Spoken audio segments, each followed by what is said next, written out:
जय मसीह की प्यारे भाई बहनों, आज हम बात करेंगे प्रार्थना। आज का वचन है मत्ती उसके 6 अध्याय का 5वां वचन से हम पढ़ेंगे। तो आप लोग वचन को ध्यान से ज़रूर सुनिएगा ताकि परमेश्वर इस वचन के द्वारा आप सबको बहुत बहुत आशीष दे।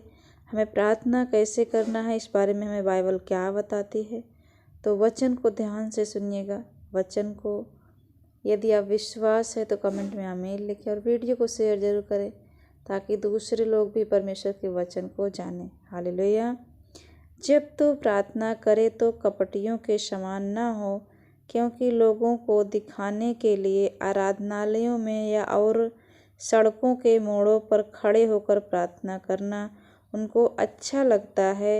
मैं तुमसे सच कहता हूँ कि वे अपना प्रतिफल पा चुके। परंतु जब तू प्रार्थना करे तो अपनी कोठरी में जा और द्वार बंद कर ले। हालेलुया। कोठरी में जा और द्वार बंद करके अपने पिता से जो गुप्त में है प्रार्थना कर। जो गुप्त में है उससे प्रार्थना कर, तब तेरा पिता जो गुप्त में देखता है तुझे प्रतिफल देगा। आमीन। प्रार्थना करते समय अन्य जातियों के समान बक बक ना करो, क्योंकि वे समझते हैं कि उनके बहुत बोलने से उनकी सुनी जाएगी। इसलिए तुम उनके समान ना बनो, क्योंकि तुम्हारा पिता तुम्हारे मांगने से पहले ही जानता है कि तुम्हारी क्या क्या आवश्यकताएं हैं। आमीन। अतः तुम इस रीति से प्रार्थना किया करो। हे हमारे पिता, तू जो स्वर्ग में है, तेरा नाम पवित्र माना जाए। तेरा राज्य आए। तेरी इच्छा जैसी स्वर्ग में पूरी होती है वैसे पृथ्वी पर भी हो। हमारी दिन भर की रोटी आज हमें दे, और जिस प्रकार हमने अपने अपराधियों को क्षमा किया है वैसे ही तू भी हमारे अपराधों को क्षमा कर। और हमें परीक्षा में ना ला, परंतु बुराई से बचा, क्योंकि राज्य और पराक्रम और महिमा सदा तेरी ही है। आमीन। इसलिए यदि तुम मनुष्य के अपराध क्षमा करोगे तो तुम्हारा स्वर्गीय पिता भी तुम्हें क्षमा करेगा। हाँ मेरे प्यारे भाई बहनों, यदि हम दूसरे के अपराध को क्षमा करेंगे, यदि किसी ने हमारे साथ गलत किया हम उसको माफ़ करेंगे। यदि हम कहें हम उसे नहीं माफ़ कर सकते क्योंकि उसने मुझे गाली दी, हम उसे नहीं माफ़ कर सकते क्योंकि उसने मुझे थप्पड़ मारा, तो हम वचन के बाहर हैं। यदि हम उसे माफ़ करते हैं तो हमारा स्वर्गीय पिता भी हमें माफ़ करेगा। हालेलुया।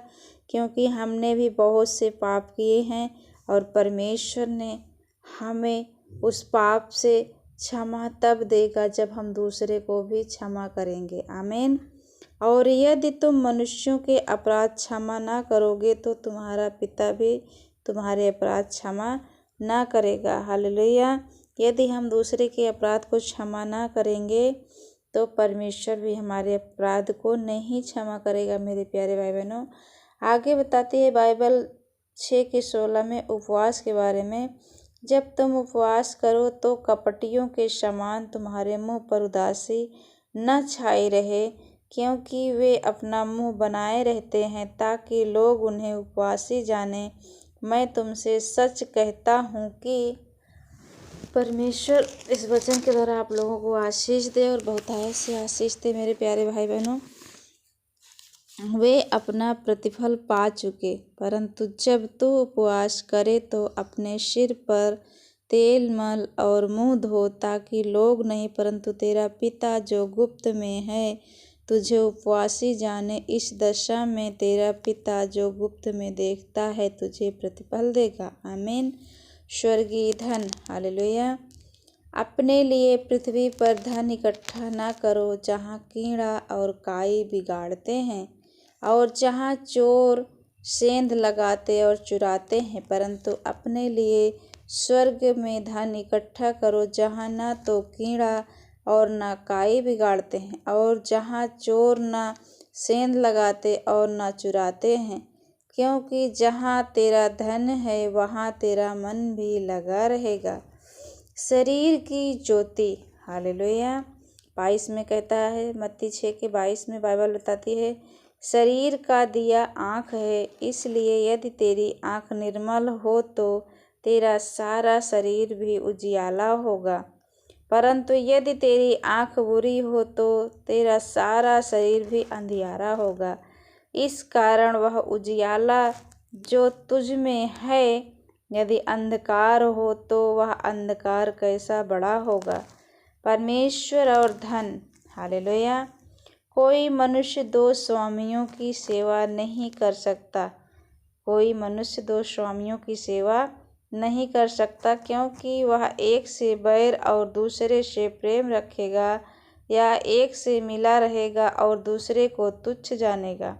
तुम परमेश्वर और धन दोनों की सेवा नहीं कर सकते। इसलिए मैं तुमसे कहता हूँ कि अपने प्राण के लिए यह चिंता न करना कि हम क्या खाएंगे और क्या पिएंगे। हालेलुया। परमेश्वर इस वचन के द्वारा आप सबको बहुत आयत से आशीष दे। और न अपने शरीर के लिए कि क्या पहनेंगे, क्या प्राण भोजन से और शरीर वस्त्र से बढ़कर नहीं। आकाश के पंछियों को देखो, वे न तो बोते हैं, न काटते हैं और न खत्तों में बटोरते हैं, फिर भी तुम्हारा स्वर्गीय पिता उनको खिलाता है। क्या तुम उनसे अधिक मूल्य नहीं रखते? तुम में कौन है जो चिंता करके अपनी आयु में एक घड़ी भी बढ़ा सकता है? और वस्त्र के लिए क्यों चिंता करते हो? जंगली शोषणों पर ध्यान करो कि वे कैसे बढ़ते हैं। वे न तो परिश्रम करते न कातते हैं। तो भी मैं तुमसे कहता हूँ कि सुलैमान भी अपने सारे वैभव में उनमें से किसी के समान वस्त्र पहने हुए न था। इसलिए जब परमेश्वर मैदान की घास को, जो आज है और कल भाड़ में झोंकी जाएगी, ऐसा वस्त्र पहनाता है, तो हे अल्पविश्वासियों, तुमको वह इनसे बढ़कर क्यों ना पहनाएगा। आमीन। इसलिए तुम चिंता करके यह न कहना कि हम क्या खाएंगे या क्या पिएंगे या क्या पहनेंगे, क्योंकि अन्य जाति इन सब वस्तुओं की खोज में रहते हैं, पर तुम्हारा स्वर्गीय पिता जानता है कि तुम्हें इन सब वस्तुओं की आवश्यकता है। इसलिए पहले तुम परमेश्वर के राज्य और उसके धर्म की खोज करो, तो ये सब वस्तुएं भी तुम्हें मिल जाएंगी। आमीन। अतः कल की चिंता ना करो, क्योंकि कल का दिन अपनी चिंता आप कर लेगा। आज के लिए आज ही का दुख बहुत है। हालेलुया। तो परमेश्वर इस वचन के द्वारा आप सबको बहुत बहुत आशीष दे। प्रभु की अनुग्रह दया अब से लेकर सदैव तक आपके घर में, आपके परिवार में, आपके बच्चों में बनी रहे। आमीन। तो आप सभी को जय मसीह की। God bless you all. जय यीशु।